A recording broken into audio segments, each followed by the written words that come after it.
The call came at 3:47 a.m. on a Tuesday in March. Sarah Martinez was dreaming of her wedding day when the phone shattered her sleep like glass against concrete. The voice on the other end belonged to a park ranger from Joshua Tree National Park, and the words he spoke would echo in her mind for the next 27 years. "Ma'am, we found your husband's car abandoned near the Cholla Cactus Garden. There's no sign of him anywhere." David Martinez, loving husband of 3 years, father to twin 2-year-old girls, had simply vanished into the vast California desert as if the earth had swallowed him whole. Sarah's world collapsed in that moment. She had kissed David goodbye just 48 hours earlier as he left for what was supposed to be a simple weekend camping trip. A chance to clear his head after months of sleepless nights with the babies, a way to reconnect with the solitude he craved. He had seemed distant lately, quieter than usual, but Sarah attributed it to the overwhelming adjustment of becoming a father to twins. The sleepless nights, the crying babies, the financial pressure of supporting a family of 4 on his teacher's salary. It was enough to break any man. She thought the desert would heal him, bring back the David she had fallen in love with 7 years earlier when they met in that dimly lit coffee shop near the university. The search began immediately. Helicopters circled overhead like mechanical vultures, their rotors beating against the desert air in a rhythmic pulse that matched Sarah's racing heart. Search and rescue teams combed every canyon, every hidden wash, every rocky outcrop where a man might seek shelter from the merciless desert sun. Dogs followed scent trails that led nowhere, disappearing into the void like whispers in the wind. Volunteers from 3 counties joined the effort, their voices calling David's name across the endless expanse of Joshua trees and barrel cacti until their throats were raw and their hope began to fade. For 6 weeks, Sarah lived in a hotel room in 29 Palms, refusing to return home to the twins who cried for their father every night.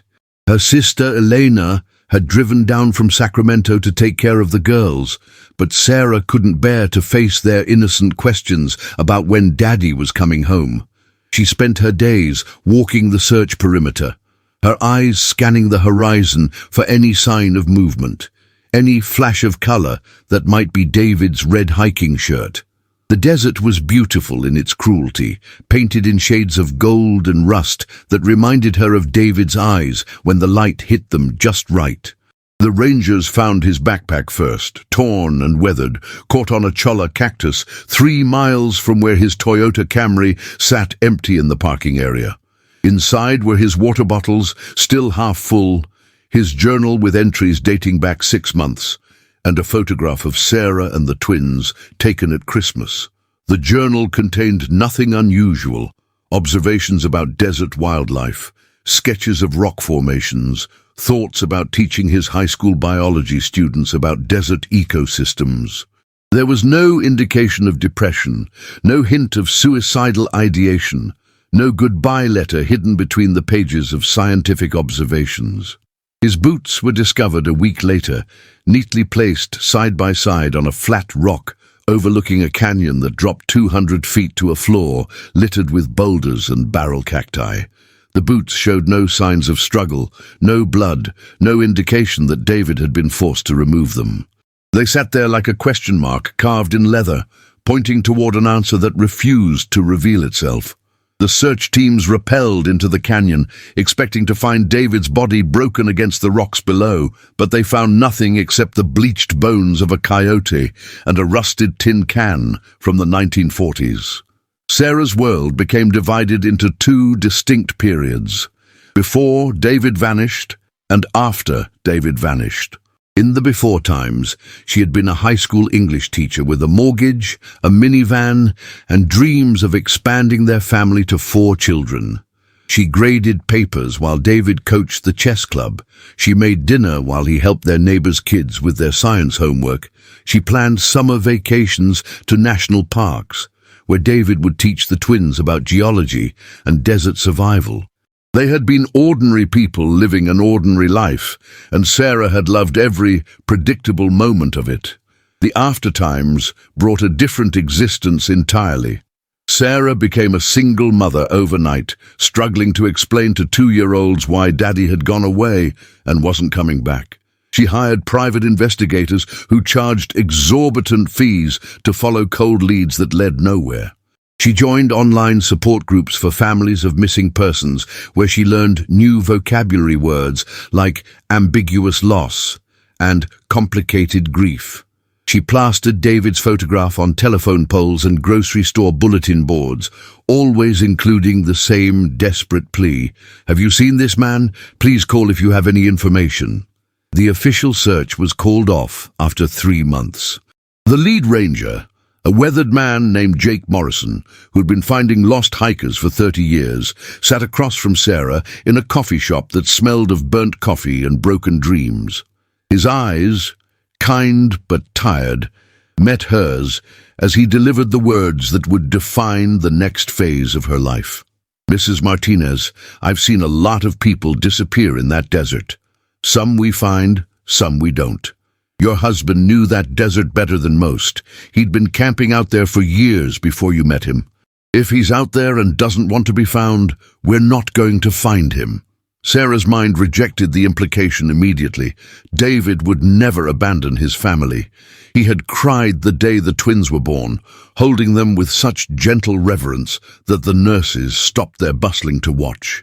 He sang them to sleep every night with off-key lullabies he made up on the spot, always ending with the same promise: "Daddy will always keep you safe, my little desert flowers." He had talked about teaching them to identify constellations, about taking them on their first camping trip when they turned 5, about walking them down the aisle at their wedding someday. These were not the dreams of a man planning to disappear. The first year passed like a fever dream. Sarah sold their house, the mortgage payments were impossible on a single teacher's salary, and every room held memories that cut like broken glass. She moved with the twins into a small apartment across town, packing away David's clothes, his books, his collection of desert rocks and dried wildflowers. She kept his wedding ring on a chain around her neck, the gold warm against her skin, like a talisman against the cold reality of her new life. The twins, Isabella and Sophia, grew from toddlers into preschoolers with no memory of their father beyond the photographs that covered every wall of their new home. Sarah told them stories about David every night, how he had proposed during a sunrise hike in Yosemite, how he had painted their nursery with dancing cacti and smiling coyotes, how he had dreamed of teaching them everything he knew about the natural world. The girls would listen with wide eyes, treating these stories like fairy tales about a magical man who existed only in Mommy's memories. Sarah returned to teaching that fall, standing in front of teenagers who knew nothing about loss and everything about drama. She taught them about irony in literature, about tragic heroes who fell from grace, about the difference between mystery and suspense. They never knew that their teacher was living inside her own tragic story, that she understood dramatic irony in a way that textbooks couldn't capture. When they read The Yellow Wallpaper and discussed the narrator's descent into madness, Sarah had to excuse herself to the bathroom, where she pressed her palms against her eyes and reminded herself that she was not going crazy, that grief was not insanity, that missing someone didn't mean losing yourself. The second year brought well-meaning friends who suggested it was time to move on and start dating again. They didn't understand that Sarah wasn't stuck in the past. She was suspended in an eternal present where David might walk through the door at any moment with a reasonable explanation for his 3-year absence. She attended grief counseling sessions where other widows shared their stories of final conversations and funeral services, but Sarah had nothing to contribute. How do you grieve someone who might not be dead? How do you bury an empty casket? How do you explain to your children that Daddy might be alive somewhere, living a different life? The private investigator, a former police detective named Maria Santos, became Sarah's lifeline to hope. Every few months, Maria would call with updates. A sighting in Arizona that turned out to be a different man, a credit card hit that belonged to someone with the same name, a lead from a trucker who thought he'd given David a ride to Nevada. Sarah paid Maria's fees with money she couldn't afford to spend, borrowing against her retirement savings and her daughter's college funds. Elena begged her to stop throwing money at a ghost, but Sarah couldn't abandon the search. Abandoning the search would mean abandoning David, and abandoning David would mean accepting that he had abandoned them. Years 3 through 5 brought a different kind of torture, the slow erosion of hope. The phone calls from Maria became less frequent. The online support groups moved on to helping newer members navigate their fresh grief. The missing person posters faded in the sun until David's face became a ghost of itself, bleached and cracked like everything else in the desert. Sarah learned to fake normalcy for the sake of her daughters, who were starting kindergarten, and needed a mother who could help with homework and pack lunches and remember to sign permission slips. The twins were 8 when Sarah met Robert Chen at a parent-teacher conference. He was recently divorced, struggling to raise his 10-year-old son, Kevin, alone after his ex-wife moved to Portland with her new boyfriend. Sarah wasn't looking for romance. She was still wearing David's ring, still sleeping on one side of the bed, still buying David's favorite coffee out of habit. But Robert was patient and kind, understanding in a way that surprised her. He never pushed her to remove her ring or take down David's photographs. He simply existed in the spaces of her life where David's absence had created a vacuum. Their relationship developed slowly, like a plant growing in desert soil, requiring patience and the right conditions to flourish. Robert would come over for dinner on Sundays, helping the twins with their math homework while Sarah graded papers at the kitchen table. He taught Isabella to play guitar and showed Sophia how to identify bird calls during their weekend hikes in the local hills. The girls adored him, calling him Uncle Robert, with the easy affection of children who had never known their father. Sarah felt guilty for every moment of happiness Robert brought into their lives. When she laughed at his jokes, she wondered if David could somehow know that she was being unfaithful to his memory. When Robert's hand found hers during a movie, she felt like she was betraying the man who might be walking across some distant desert, trying to find his way home to them. The guilt was a constant companion, as familiar as her morning coffee and as persistent as the desert wind. The 10th anniversary of David's disappearance arrived like an unwelcome holiday. Sarah took the day off work and drove alone to Joshua Tree, parking in the same spot where David's car had been found a decade earlier. The desert looked exactly the same, eternal, indifferent, keeping its secrets buried in sand and stone. She sat on a boulder and spoke to the wind, telling David about the twins' accomplishments, about Robert's gentle presence in their lives, about how she still loved him, but didn't know how to keep living in the shadow of his absence. That night, Sarah made a decision that would have been unthinkable in the early years. She removed her wedding ring and placed it in a jewelry box next to the bed she now shared with Robert. The ring felt heavier than gold as she lifted it from her finger, weighted with 10 years of hope and heartbreak. She didn't throw it away or hide it. David deserved better than that. But she couldn't wear it anymore, couldn't carry the physical reminder of a life that might no longer exist. Robert proposed on a rainy evening in November when the desert was blooming with wildflowers that appeared once a decade. He got down on one knee in their living room while the twins pretended to do homework at the kitchen table, both of them peeking around the corner with barely contained excitement. Sarah said yes because she loved him, because the girls needed a father figure, because she was tired of living in limbo. But even as she accepted the ring, part of her remained in that desert parking lot, waiting for a man who might never come home. The wedding was small, held in Sarah's backyard with close friends and family. Elena served as maid of honor, the same role she had played 15 years earlier when Sarah married David. The twins were flower girls, scattering rose petals with the solemnity of tiny priests performing a sacred ritual. Robert's son, Kevin, walked him down the aisle, proud to be gaining not just a stepmother, but 2 little sisters who worshipped him like he was a superhero. Sarah wore a simple blue dress. She couldn't bring herself to wear white again, couldn't pretend that this wedding was the beginning of her story rather than a new chapter in a book that had started with someone else. During the ceremony, when the minister asked if anyone had objections, Sarah found herself holding her breath, half expecting David to emerge from the desert like a mirage made flesh. But the only sounds were the evening breeze through the pepper trees and the distant call of a coyote welcoming the night. The years that followed brought a different kind of happiness, not the passionate joy of her first marriage, but something steadier and more mature. Robert adopted the twins legally, giving them his name and the security of knowing they belonged to someone who would never leave them.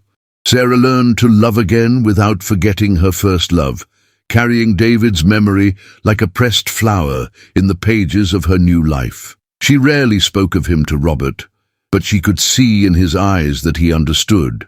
He never tried to replace David. He simply filled the empty spaces David had left behind. Isabella and Sophia grew into teenagers who knew the story of their biological father, but considered Robert their real dad. They called him on Father's Day, brought him breakfast in bed on his birthday, and asked his permission before going to school dances. David existed in their family mythology like a benevolent ghost, present but not threatening, remembered but not mourned. Sarah had done what she thought was impossible. She had built a new life on the foundation of an unfinished one. The twins were 16 when Sarah received a call that changed everything once again. Maria Santos, the private investigator who had become more friend than employee over the years, called on a Tuesday morning in October with news that made Sarah's hands shake so violently she nearly dropped the phone. "Sarah, I need you to sit down. We found something." A wildfire had swept through a remote section of the Mojave Desert the previous month, burning away decades of accumulated vegetation and exposing things that had been hidden since the Clinton administration. Among the artifacts revealed by the flames was a small metal cache buried beneath what had once been a stand of Joshua trees. Inside the waterproof container, firefighters had discovered a driver's license, a passport, $3,000 in cash, and a spiral-bound notebook filled with David's unmistakable handwriting. The notebook contained entries dating from 6 months before David's disappearance to just days before he vanished. The early entries read like love letters to freedom, descriptions of desert sunsets, philosophical musings about the meaning of happiness, increasingly frequent mentions of feeling trapped by responsibilities he had never chosen. The final entries revealed a truth that Sarah's mind struggled to comprehend. David had been planning his disappearance for months, carefully orchestrating his own death to escape a life that had become a prison. The words on the page cut deeper than any physical wound Sarah had ever experienced. David wrote about feeling suffocated by marriage, overwhelmed by fatherhood, desperate to reclaim the solitary existence he had cherished before meeting Sarah. He described the twins as beautiful mistakes and Sarah as a wonderful woman who deserves someone who actually wants the life she's offering. The final entry, dated 3 days before his disappearance, contained detailed instructions for creating a new identity and disappearing into the vast network of off-grid communities that existed in the American Southwest.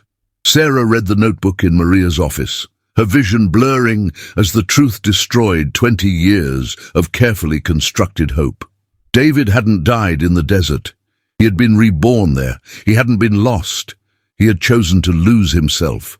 The man she had grieved for 2 decades, the father her daughters had never known, the love she had carried like a sacred flame, had simply walked away from them all as deliberately as someone changing television channels.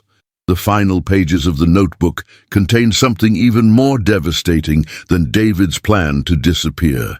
They contained evidence that he had succeeded. Phone numbers for document forgers, addresses of communes in New Mexico and Arizona, detailed instructions for living without social security numbers or credit cards. But most damning of all were the references to contacts David had already made, people who were helping him prepare for his new life as someone else entirely. Maria had been tracking these contacts for weeks since discovering the cache. 3 of them were dead. The desert was harsh on people who lived on its margins. 2 had disappeared themselves, probably moving on to new identities when their old ones became compromised. But the 6th contact, a woman named Rainbow Moonbeam, who ran a sustainable living commune outside Sedona, Arizona, was not only alive, but surprisingly willing to talk to a private investigator asking questions about a man who had vanished 20 years earlier. "Oh, you mean Daniel Sage?" Rainbow had told Maria over the phone, using what was apparently David's chosen name for his new identity. "He stayed with us for about 6 months back in 03, 04 maybe. Sweet man, real quiet. Said he was running from an abusive situation. We get a lot of people like that, folks who need to start over completely. He learned organic farming, helped us with our solar system, real handy with technical stuff. Smart as hell too." Sarah felt like she was watching someone else's life explode as Maria continued reading from her notes. Rainbow remembered Daniel David well because he had been unusual among their transient population. Most people who came to the commune were running from drugs, poverty, or the law. David had been running from a life that most people would consider successful. He had told the other residents that he had been trapped in a conventional existence that was killing his soul, that he had to choose between staying and losing himself completely, or leaving and losing everything else.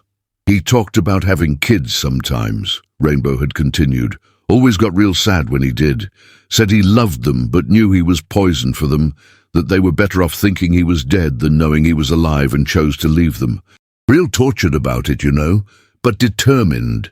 Said some men aren't meant to be fathers, that recognizing that was the most loving thing he could do. The investigation that followed was swift and merciless in its efficiency.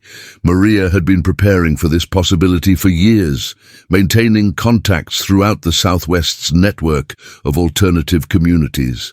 Within weeks, she had traced David's movements from Arizona to New Mexico to Colorado, following a paper trail of odd jobs and temporary addresses that painted a picture of a man who had successfully erased his former identity.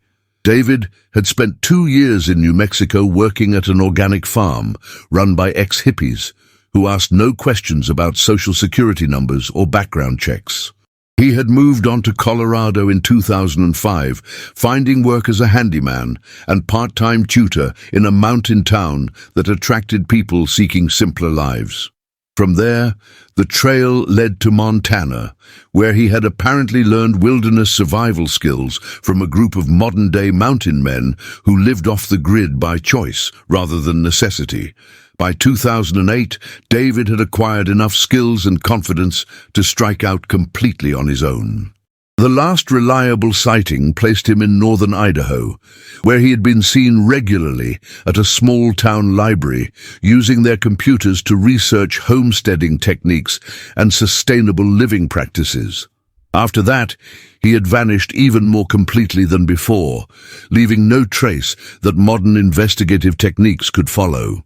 The revelation of David's survival and voluntary disappearance sent Sarah into a psychological tailspin that nearly destroyed the life she had spent 20 years rebuilding.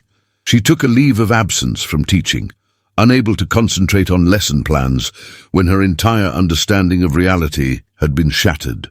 She stopped sleeping in the bed she shared with Robert, instead spending her nights in the living room, staring at old photographs of David and trying to reconcile the loving husband she remembered with the man who had planned his escape with such calculating precision. Robert tried to comfort her, but how do you console someone whose dead husband has turned out to be alive and living under an assumed name somewhere in the American wilderness? How do you compete with a ghost who has suddenly become flesh again, more real and immediate than he had been when he was merely missing? The twins, now college freshmen, struggled to understand how their father could be alive but still not want to know them. "Why doesn't he contact us?"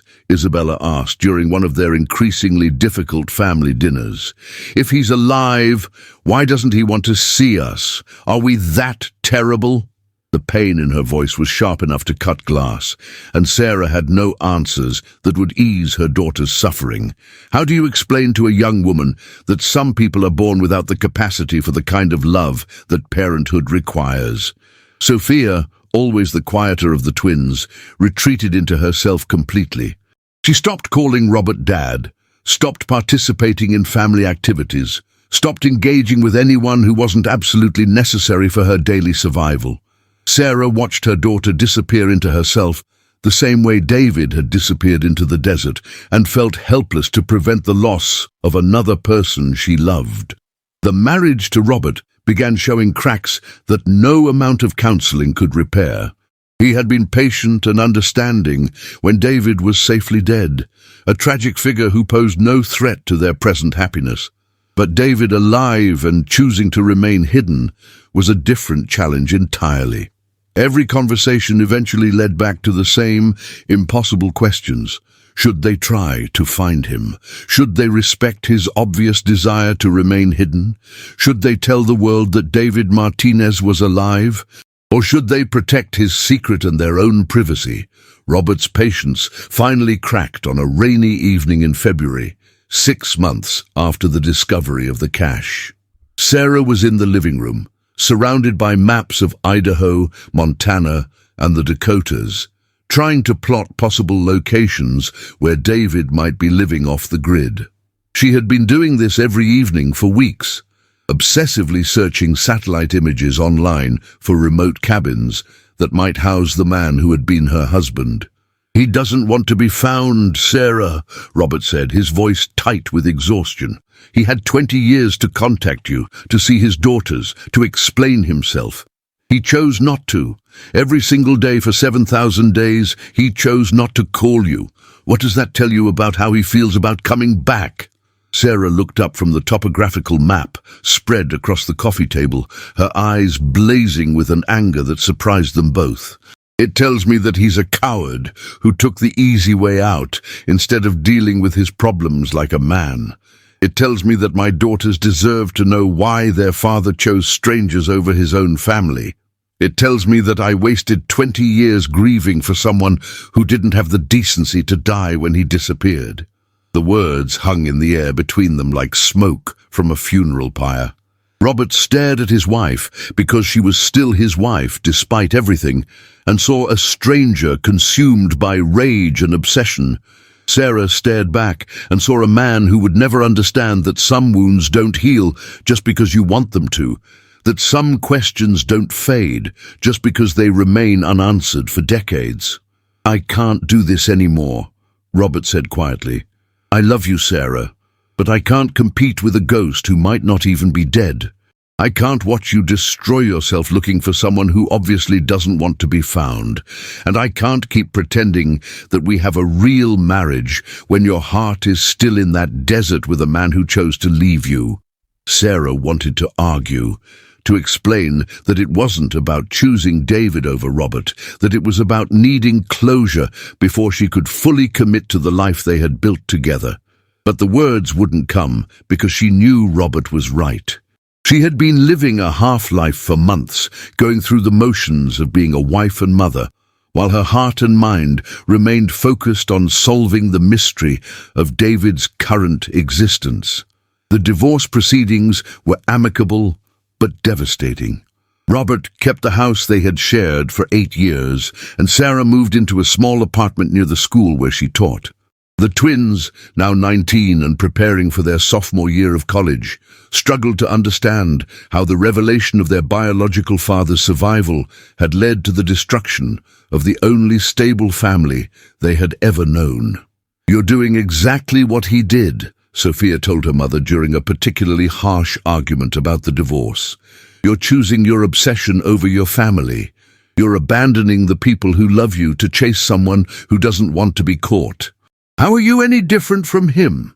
The comparison hit Sarah like a physical blow, forcing her to confront the possibility that her search for David had become less about finding answers and more about avoiding the painful work of accepting them.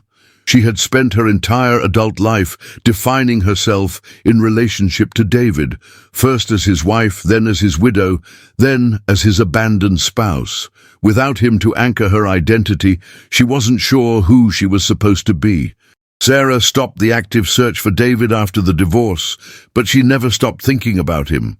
She learned to live with unanswered questions the way people learn to live with chronic pain, not gracefully, but with grim determination.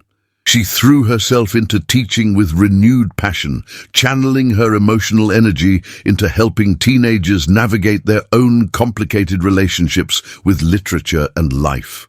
Her students knew her as the teacher who understood heartbreak in poetry, who could explain the motivations of tragic heroes with the authority of personal experience. When they read Gatsby, she helped them understand obsession. When they studied Hamlet, she guided them through the psychology of indecision and delay. When they encountered Willy Loman, she showed them how dreams could become prisons if held too tightly for too long. The twins graduated college and began their own adult lives, carrying the weight of their father's abandonment in different ways. Isabella became a social worker, drawn to helping families stay together and children find stability. Sophia became a park ranger, spending her days in the wilderness David had chosen over them, perhaps hoping to understand what he had found there that was worth losing everything else. Sarah turned 55 quietly, marking the passage of time with a small dinner attended by her daughters and a few close friends from school. Elena, now living in Phoenix with her retired husband, flew up for the occasion, and they sat on Sarah's small balcony, drinking wine and watching the sunset paint the hills gold and orange. "Do you ever regret searching for him?" Elena asked, her voice gentle with the authority of someone who had watched her sister's life unfold in real time. "Do you ever wish you had just accepted that he was gone and moved on with Robert?"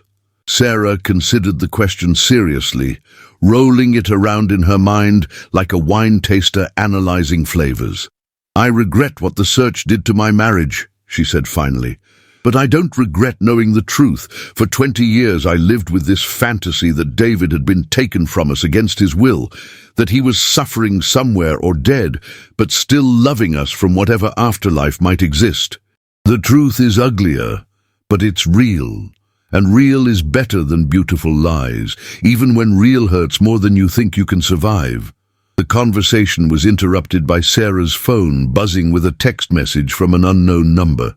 She almost ignored it. Her evenings were sacred, protected time for grading papers and reading novels that had nothing to do with missing persons or abandoned families. But something about the timing made her glance at the screen, and what she saw there made her wine glass slip from nerveless fingers to shatter on the concrete below. "Sarah, this is David. I know this message will shock you. I've been following news about the cache discovery through old contacts. We need to talk. I'm ready to explain everything. Will you meet me? D." The message was followed by a phone number with a Montana area code and instructions to call between 7 and 9 p.m. Mountain Time if she was willing to hear what he had to say.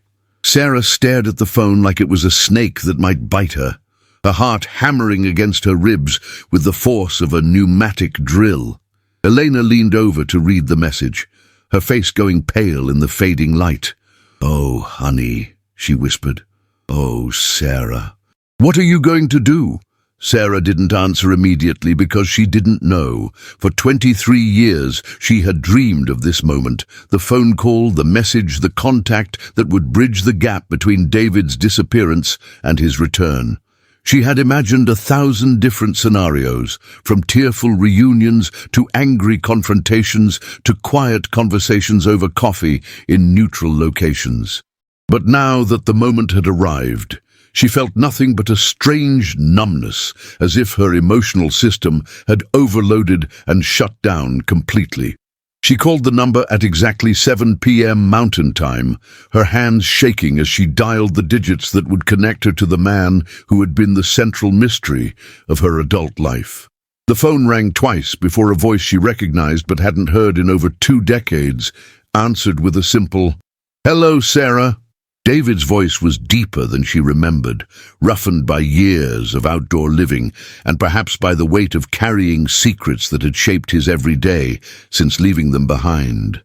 He sounded older, wearier, but unmistakably like the man who had once sung lullabies to twin babies while Sarah dozed in the hospital bed where she had given birth to their daughters. "Hello, David," she managed, surprised that her voice remained steady despite the earthquake happening inside her chest. "You're alive." "I'm alive," he confirmed. "I've been alive this whole time, Sarah. I know that's not what you want to hear, but it's the truth. I didn't die in the desert. I chose the desert. I chose it over everything else, over everyone else, over you and the girls, and I've lived with that choice every day for 23 years. They talked for 2 hours that first night, a conversation that was both utterly surreal and strangely mundane. David told her about his life since leaving, the communes, the odd jobs, the gradual transformation from David Martinez, high school biology teacher, to Daniel Sage, off-grid handyman and wilderness guide. He had built a cabin in northern Montana on land that belonged to a friend from his New Mexico days, supporting himself through a combination of carpentry work and teaching survival skills to city people who wanted to experience authentic wilderness living. He had never married again, never had other children, never formed attachments that would require the kind of commitment he had found so suffocating in his former life. He lived alone by choice, spending his days maintaining his property and his nights reading by kerosene lamplight, or sitting on his porch listening to the sounds of nocturnal animals moving through the forest around his home. "I know you want me to say I missed you," he told her during that first conversation. "I know you want me to say I regretted leaving, that I thought about coming back every day. But I can't lie to you anymore, Sarah. I don't miss the life we had together. I miss the idea of you sometimes, the memory of being young and thinking that marriage and family were what I wanted. But I don't miss the reality of what we became." Sarah listened to his words with a strange detachment, as if she were hearing about someone else's life. The David she had married had been gentle with his truths, diplomatic even when discussing things that frustrated him. This David spoke with the bluntness of someone who had shed all pretense along with his former identity. "The girls want to know why you never contacted them," Sarah said when he paused in his explanation. "They're adults now, David. Isabella is 27, Sophia is 27. They're successful, beautiful women who grew up believing their father was dead. How do I explain to them that their father was alive all along but chose not to know them?" David was quiet for a long moment, and Sarah could hear wind moving through trees in the background of the call. When he spoke again, his voice carried the weight of decades of justification that hadn't quite managed to ease his conscience. "You tell them the truth," he said. "You tell them that their father was not a good man, not in the ways that matter for raising children. You tell them that leaving was the most loving thing I could do because staying would have been worse for everyone. I was drowning, Sarah. Every day I was drowning a little more in a life that felt like it belonged to someone else. If I had stayed, I would have destroyed all of us." They agreed to meet in person 3 weeks later, at a coffee shop in Salt Lake City that was roughly halfway between Sarah's home and David's current location.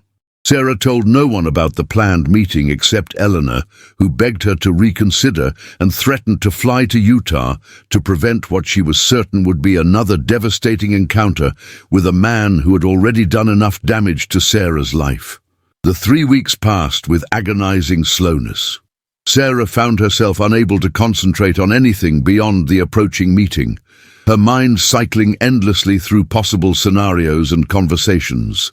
She considered what she would wear, not because she wanted to impress David, but because she wanted to present herself as the successful, independent woman she had become, rather than the broken wife he had abandoned.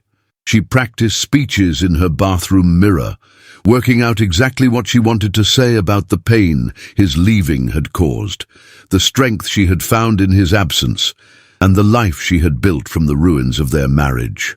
She told the twins about the planned meeting on a Sunday afternoon when they came over for their monthly family dinner, a tradition that had survived both the revelation of David's survival and Sarah's divorce from Robert.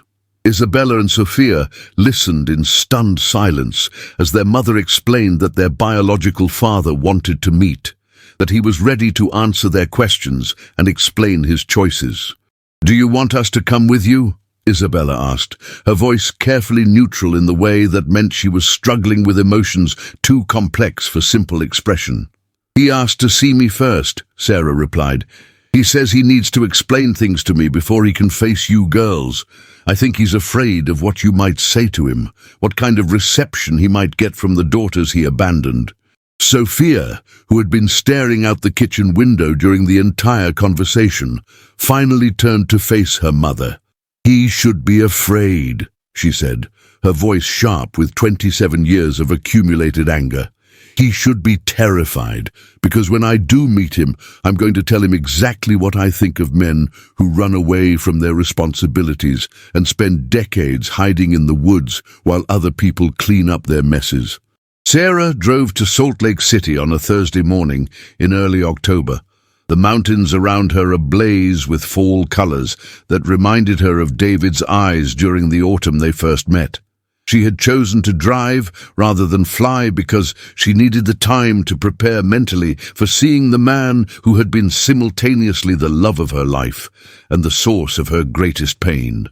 The coffee shop was a generic chain location in a strip mall that could have existed anywhere in America, which Sarah supposed was exactly why David had chosen it. Neutral territory, unremarkable enough that neither of them would be distracted by the atmosphere or concerned about being overheard by curious strangers. She arrived 15 minutes early and chose a table near the back, positioning herself where she could see the entrance while keeping her back to the wall.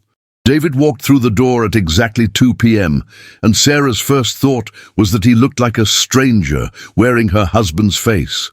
23 years had carved deep lines around his eyes and turned his dark hair silver gray, but more than that, he moved differently. The David she had married had carried himself with the slightly hunched shoulders of a man who spent his days leaning over microscopes and student desks. This David stood straight and tall, his skin weathered dark by decades of outdoor living, his hands scarred and calloused from manual labor. He spotted her immediately and walked over with the careful gait of someone accustomed to navigating rough terrain. When he sat down across from her, Sarah noticed that his eyes were the same warm brown she remembered, but they held a wariness that was completely foreign to the man who had once looked at her like she was the answer to every question he'd ever asked. "You look good, Sarah," he said after a moment of silence that stretched between them like a canyon neither knew how to cross. "Older, but good. Happy." "I was happy," she replied, her voice steadier than she felt. "I built a good life after you left. I remarried, raised our daughters with a man who actually wanted to be a father, had a career I loved. Then you had to go and ruin it by being alive." David flinched, as if she had slapped him, which gave Sarah a small, petty satisfaction. She had not come here to be polite or diplomatic. She had come for answers, and perhaps for the opportunity to finally tell David Martinez exactly what his choices had cost the people who loved him. "I know you're angry," he began, but Sarah cut him off with a gesture that was sharp enough to slice air. "Angry doesn't begin to cover it, David. I grieved for you. I spent 6 years seeing therapists who tried to help me work through the ambiguous loss of a husband who might be dead or might be living somewhere else by choice. I joined support groups with other wives whose husbands had died in car accidents or from cancer, and I sat there every week lying about how my husband died in the desert because I couldn't tell them the truth, that I didn't actually know if he was dead at all." She paused to take a sip of coffee that tasted like nothing, her hands surprisingly steady despite the earthquake happening inside her chest. David waited, understanding perhaps that she had 23 years of words stored up and that wisdom lay in letting them flow until she was empty. "I hired private investigators, David. I spent thousands of dollars we couldn't afford trying to find you. Money that should have gone to college funds for our daughters. I kept your clothes in our closet for 3 years because I thought you might need them when you came home. I slept on one side of the bed until I met Robert because the other side was yours, and taking up your space felt like giving up on you. David's face had gone pale beneath his tan, and Sarah could see that her words were hitting their mark. Good. She wanted him to understand the full scope of what his freedom had cost the people he left behind. The worst part, she continued, her voice gaining strength as she found her rhythm, was the hope. Do you know what hope does to a person when it's fed just enough to stay alive, but never enough to be satisfied? It's torture, David.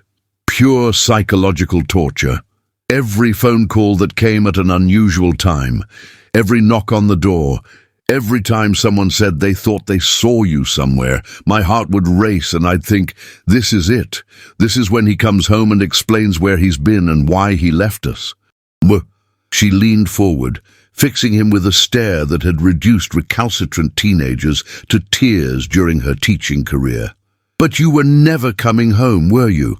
You were never lost or confused or suffering from amnesia or being held against your will. You were just living your best life in the woods while your wife raised your children alone and lied to them every night about why Daddy wasn't there to read them bedtime stories. David tried several times to respond, opening his mouth and then closing it again as he searched for words that might justify the unjustifiable. Finally, he gave up on justification and settled for explanation. I was suffocating, Sarah. From the moment the girls were born, I felt like I was drowning in a life that didn't fit me. Every day was exactly like the one before.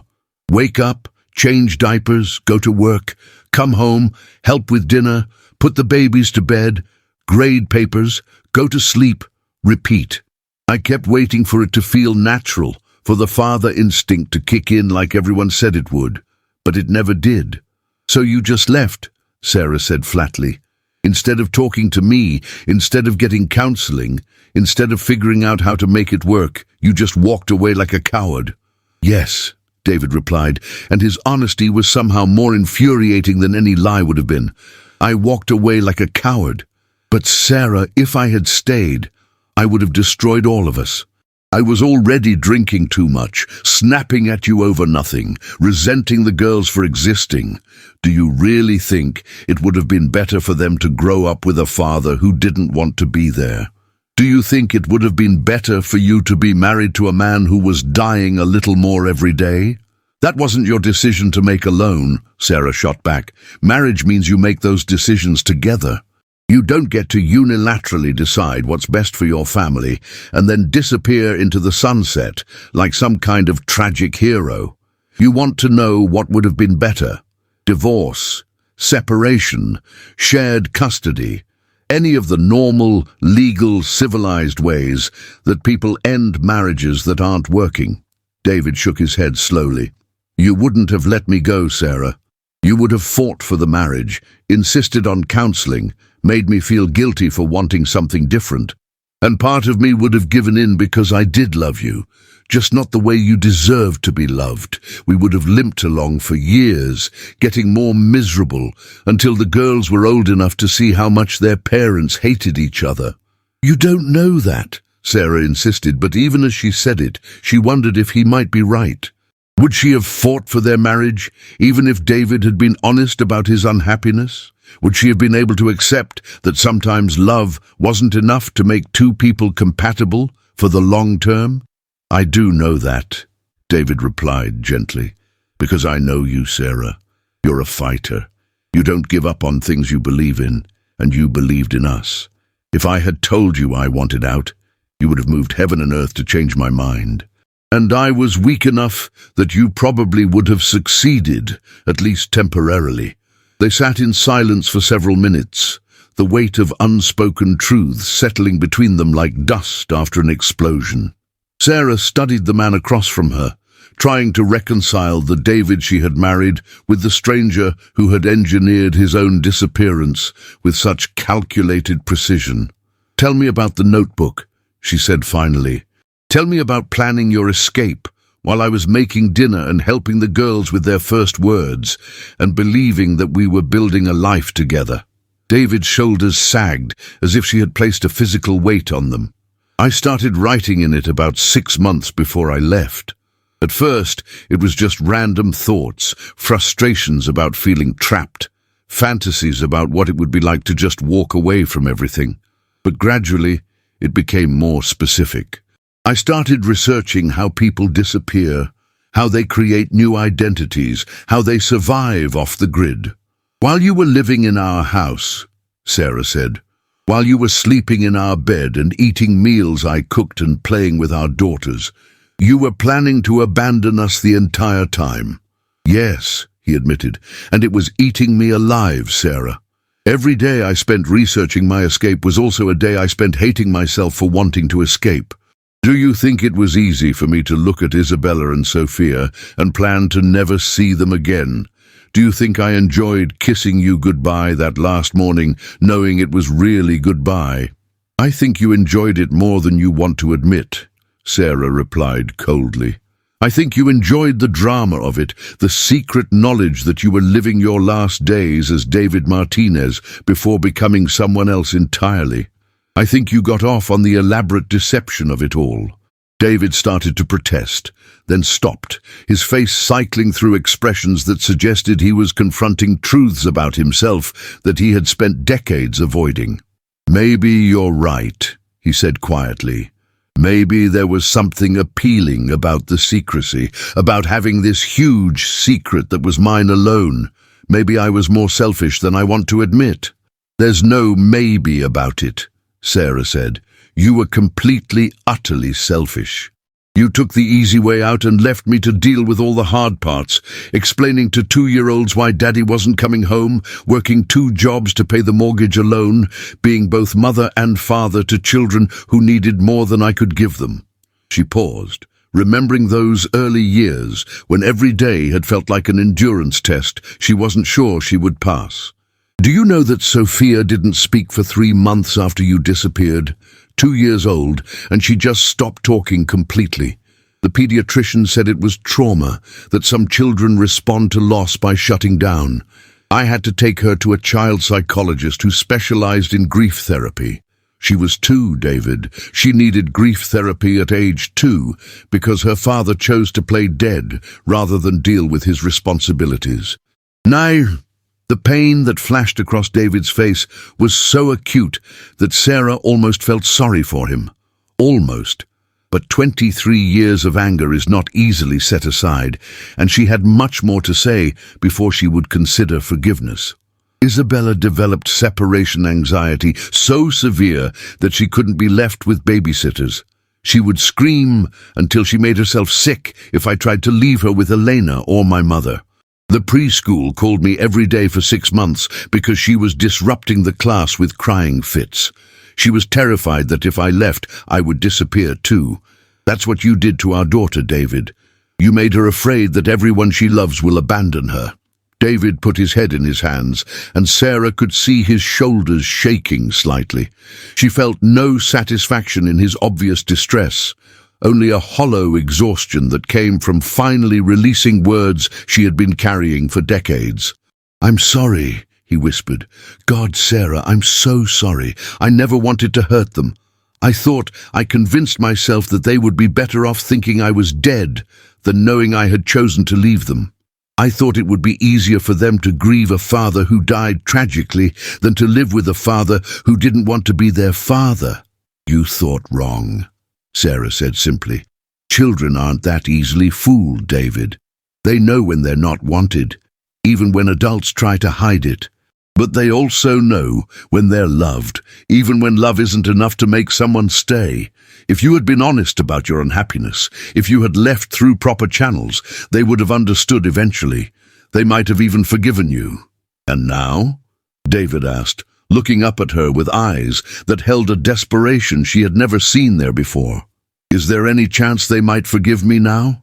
Sarah considered the question seriously. Isabella had always been the more forgiving of the twins, the one who looked for the best in people, even when they disappointed her. But Sophia carried grudges like other people carried photographs, and she had built her entire identity around being strong enough to survive abandonment. Forgiveness might not be in Sophia's emotional vocabulary, at least not when it came to the man who had taught her that fathers were optional.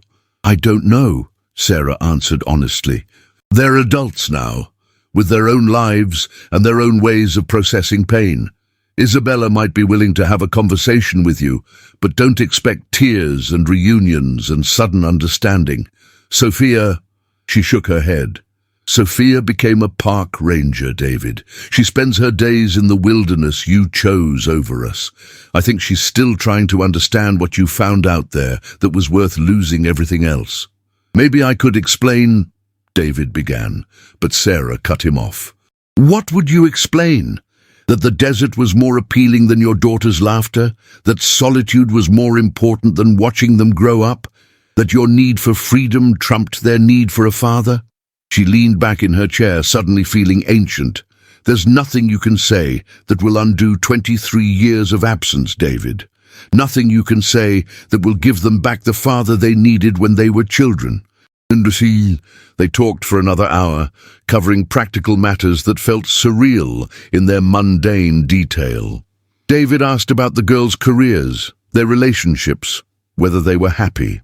Sarah provided the basic facts, but refused to share the intimate details of her daughter's lives with a man who had forfeited his right to know them when he walked into the desert and never looked back.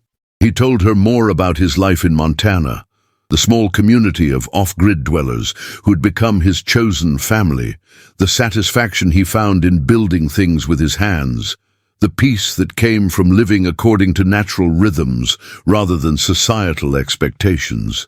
He sounded like a man who had found what he was looking for, which somehow made Sarah even angrier. "Do you ever regret it?" she asked as their conversation wound down. "Do you ever wish you had made different choices?"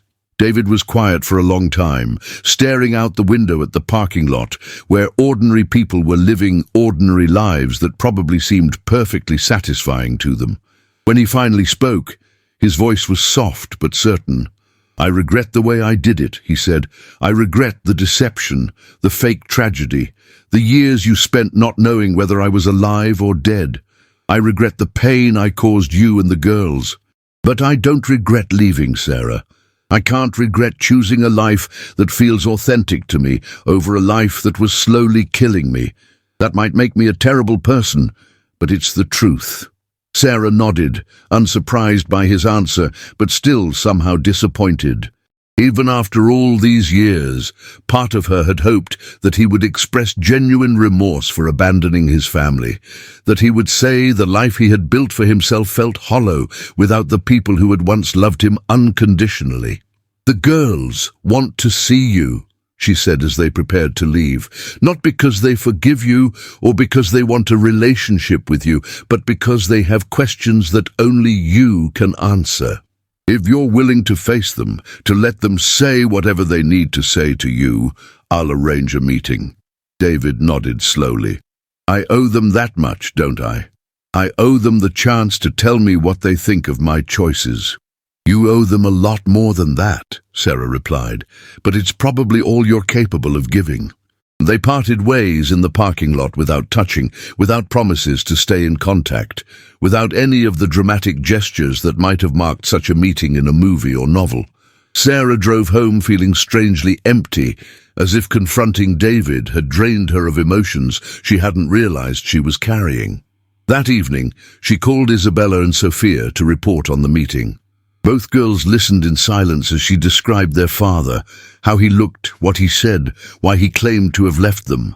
When she finished, the silence stretched until Sarah wondered if the call had been disconnected. "He really said he doesn't regret leaving us?" Sophia asked finally, her voice carefully controlled. "He said he regrets how he left, but not the fact that he left," Sarah clarified. "He said the life we had together was killing him, and choosing authenticity over obligation was the right decision for him." "Authenticity?" Isabella repeated the word like it tasted bitter. "He chose his authentic self over his authentic children. What kind of person does that?" The kind of person who should never have become a parent in the first place, Sarah replied. But he did become a parent, and you girls deserved better than what he gave you. You deserved a father who would fight for his relationship with you instead of taking the easy way out. The meeting with David and the twins was scheduled for 2 weeks later, at a restaurant in Denver that Isabella had chosen specifically because it was public enough to prevent anyone from making a scene, but private enough for difficult conversations.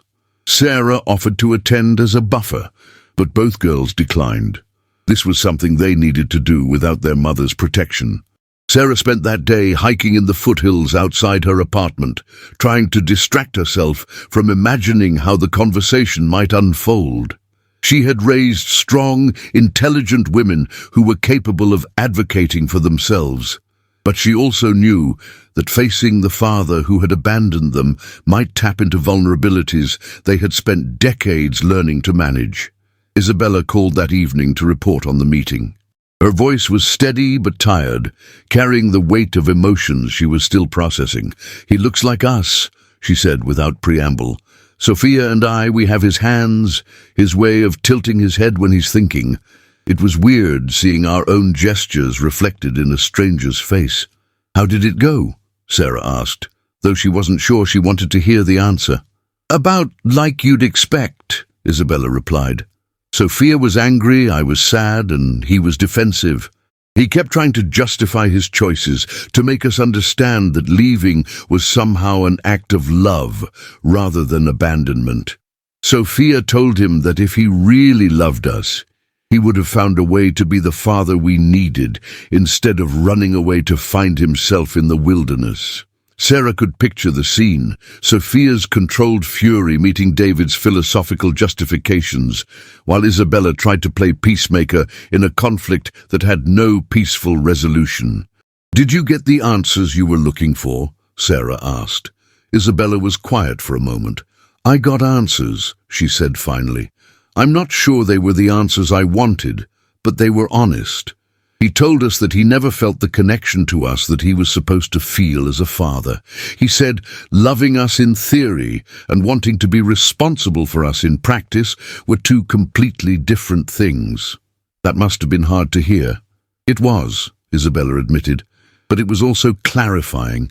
I spent 27 years wondering what I had done wrong, what we had done as children to make our father leave.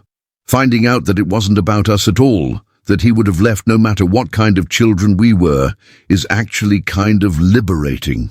Sarah felt a surge of pride for her daughter's wisdom, her ability to extract healing from even the most painful truths. "What about Sophia? How is she handling it?" Sophia told him that he was a coward, and that his quest for authenticity was really just elaborate selfishness dressed up in philosophical language. She said that real authenticity would have meant facing his responsibilities and finding a way to be the father he committed to being when he decided to have children. And what did he say to that? He said she was probably right, but that knowing something intellectually and being able to live it emotionally are different things. He said he could admit to being selfish and cowardly, but that didn't change the fact that staying would have made him miserable and probably would have made us miserable too. Sarah sighed, recognizing David's pattern of deflecting accountability by reframing his choices as inevitable rather than voluntary. Some people, she had learned, would rather be seen as victims of their own nature than as agents capable of making different decisions. "Are you going to see him again?" she asked. "I don't think so," Isabella replied. "And Sophia definitely won't. She said everything she needed to say, and she doesn't see any point in building a relationship with someone who spent our entire lives actively choosing not to know us. I can understand her position, even if I'm not quite as angry as she is." "You don't have to be angry if anger doesn't serve you," Sarah said. "You're allowed to feel however you feel about this without guilt or judgment. There's no right way to respond to finding out your dead father has been alive all along." After they hung up, Sarah sat in her quiet apartment and tried to process the strange sense of closure she was feeling. For 23 years, David's absence had been the defining feature of their family's story. Now, his presence, brief and unsatisfying as it had been, somehow felt like the final chapter in a book that had been left unfinished for too long. She didn't expect to hear from David again, and she was right. He disappeared back into his Montana wilderness as completely as he had vanished into the California desert all those years ago. But this time, his absence felt different, chosen rather than tragic, temporary rather than eternal, disappointing rather than devastating. The twins processed their encounter with their father in characteristically different ways. Isabella threw herself into her work with renewed passion, as if meeting David had clarified her mission to help other families stay together. She eventually married a kind man who understood that her dedication to preventing family dissolution came from personal experience with its consequences. Sophia remained single and committed to her career as a park ranger, finding in the wilderness the peace that David claimed to have discovered there. She never spoke of their father again, treating the Denver meeting as a necessary but finite obligation rather than the beginning of any ongoing relationship. Sarah continued teaching for another 10 years, eventually becoming department head and mentoring young teachers who struggled with the balance between professional demands and personal lives. She never remarried, discovering that she preferred the independence of living alone to the complications of trying to blend her complex history with someone else's simpler story. She retired at 65 and spent her newfound freedom traveling to places she had always wanted to see but never had time to visit. She hiked sections of the Appalachian Trail, toured European museums, volunteered at literacy programs in Central America. Everywhere she went, she carried the knowledge that her life had been shaped as much by David's absence as by his presence, and that both had contributed to making her the woman she had become. On her 70th birthday, Sarah received a package with no return address, postmarked from a small town in northern Montana. Inside was a wooden jewelry box, beautifully crafted from what appeared to be local pine, with a note in David's handwriting, "For Sarah, who deserved better than I could give. Thank you for raising our daughters to be everything I was too selfish to help them become. D." Sarah examined the box carefully, running her fingers over the smooth wood and intricate joinery that spoke of hundreds of hours of careful work. It was the most beautiful thing David had ever made for her, and also the most honest. A gift that acknowledged his failures while demonstrating the skills he had developed in the life he chose over the one they had shared. She placed the box on her bedside table, where it sat next to photographs of Isabella's wedding and Sophia's park ranger graduation ceremony. Sometimes late at night, when sleep eluded her, Sarah would hold the box and think about the man who had loved her imperfectly but genuinely, who had fathered her children but couldn't be their father, who had found his authentic self in the wilderness but lost his chance at authentic connection in the process. She never wrote back to David, never tried to contact him through whatever network had delivered his gift. Their story had been told in full, complete with its tragic beginning, chaotic middle, and bittersweet end. Some stories, Sarah had learned, are not meant to have happy endings. They are meant to have true endings, and truth is not always comfortable, but it is always preferable to beautiful lies. The twins, now in their 40s with children of their own, occasionally asked their mother if she ever thought about David, if she wondered what might have happened if he had made different choices all those years ago. Sarah's answer was always the same. Speculation about alternative histories was less interesting than appreciation for the actual history they had lived. "Your father was not a villain," she would tell her grandchildren when they were old enough to understand family complexity. "He was a man who made choices that hurt people he loved because he loved something else more. That doesn't make him evil, but it doesn't make his choices right either. People are complicated, and sometimes the most important lesson we can learn from someone is how not to be." Sarah's grandchildren would nod solemnly, filing away this wisdom about their mysterious grandfather who lived in the woods like a character from a fairy tale. They understood that he was real, but also that he was irrelevant to their lives, a cautionary tale rather than a family member, a story their grandmother told to illustrate important truths about commitment, responsibility, and the difference between love and duty. As Sarah entered her final years, she found herself thinking less about David and more about the life she had built in his absence.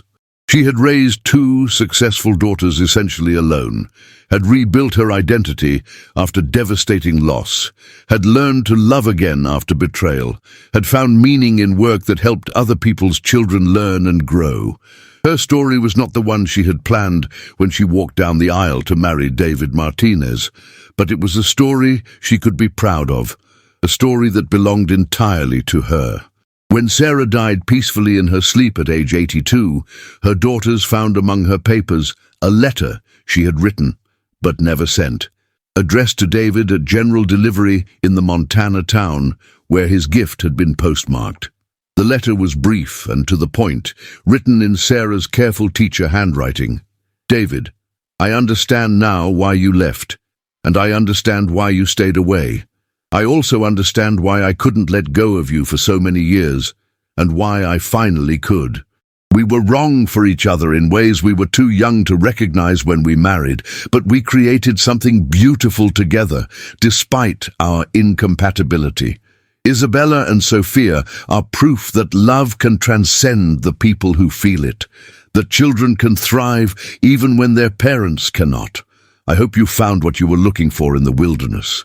I hope the life you chose brought you the peace and authenticity you needed. I hope you understand that choosing that life meant giving up the right to know what became of the life you left behind. I will not be contacting you again, and I ask that you not contact me or our daughters. Some chapters are meant to be closed, some doors are meant to remain shut, some people are meant to become stories we tell about the past rather than people we know in the present. This is my goodbye, 28 years late but finally complete. Live well in your chosen solitude. We have lived well in your chosen absence, Sarah. Isabella and Sophia debated whether to mail the letter their mother had never sent, finally deciding that some communications are meant to remain private. Some last words are intended for the writer rather than the recipient. They buried the letter with their mother, a final secret she could carry into whatever came next. David learned of Sarah's death through an online obituary that appeared in her hometown newspaper, found during one of his rare trips to the library in the nearest small town to his Montana cabin. He read about her career, her volunteer work, her survival by daughters Isabella and Sophia, and 4 grandchildren whose names he did not recognize. The obituary described a life fully lived, a woman who had touched hundreds of students and community members, a beloved mother and grandmother whose loss would be mourned by many. David printed the obituary and carried it back to his cabin, where he sat on the porch that overlooked the mountain valley he had called home for nearly 3 decades. As the sun set behind peaks that had witnessed his transformation from David Martinez to Daniel Sage, he thought about the woman who had loved him before he learned to love himself, who had given him daughters he had been too frightened to know, who had built a life of meaning from the wreckage of his abandonment. He had made the right choice for himself. He was still certain of that. The wilderness had healed him in ways that marriage and fatherhood never could have. But reading about Sarah's death, learning about the rich life she had created without him, he wondered for the first time if there might have been other right choices, choices that would have required more courage but less cruelty, choices that would have honored his need for authenticity without abandoning his responsibilities to the people who had depended on him. But speculation about alternative histories was a luxury he had given up when he walked into the desert all those years ago. The story had been written, the choices had been made, the consequences had been lived by everyone involved. Some men spend their lives running toward something, others spend their lives running away from something. David had spent most of his adult life running away, and he had finally run far enough to find peace. In the end, perhaps that was enough. Not redemption, not forgiveness, not reconciliation, just peace. The mountain wilderness that surrounded his cabin was indifferent to his past, uninterested in his regrets, unconcerned with his legacy. It offered only the present moment, the next sunrise, the changing seasons that marked time without judgment. David folded the obituary and placed it in the wooden box where he kept his few remaining connections to the world he had left behind. His original birth certificate, a photograph of Sarah and the twins taken when the girls were babies, a dried wildflower pressed between pages of poetry that Sarah had loved. Tomorrow he would add another pressed flower to the collection, something beautiful and temporary to mark the end of a story that had defined him for longer than he cared to admit. It was too late for different choices now, but it was not too late for peace, for acceptance, for the quiet satisfaction of a life lived according to his own terms, rather than society's expectations. That would have to be enough, because it was all he had left, and it was all he had ever really wanted. The desert had taken David Martinez and given birth to Daniel Sage. The mountains had taught Daniel Sage to live with his choices without being destroyed by them. And somewhere in the vast American wilderness, a man who had once been a husband and father continued his long conversation with solitude, finally at peace with the person he had always been, but had taken decades to become. The story ended where it began, with a disappearance. But this time the disappearance was chosen rather than imposed, peaceful rather than tragic, complete rather than ambiguous. And in a world full of unfinished stories and unanswered questions, perhaps that kind of ending was rare enough to be considered a gift. Era tarde demais. Já não havia volta. Ele nunca quis voltar. E talvez, no final das contas, essa fosse exatamente a verdade que todos precisavam para seguir em frente, cada um em sua própria direção, carregando as lições aprendidas com uma história que terminou da única maneira que poderia ter terminado. Com uma família dividida pelo deserto e reunida pela aceitação de que algumas escolhas não podem ser desfeitas, apenas compreendidas. The desert keeps its secrets, but sometimes those secrets are simply the truth we were not ready to hear. Sometimes disappearance is not mystery, but clarity, not tragedy, but honesty, not abandonment, but authenticity pursued at a cost too high for love to bear. And sometimes, in the end, that is the most important lesson of all.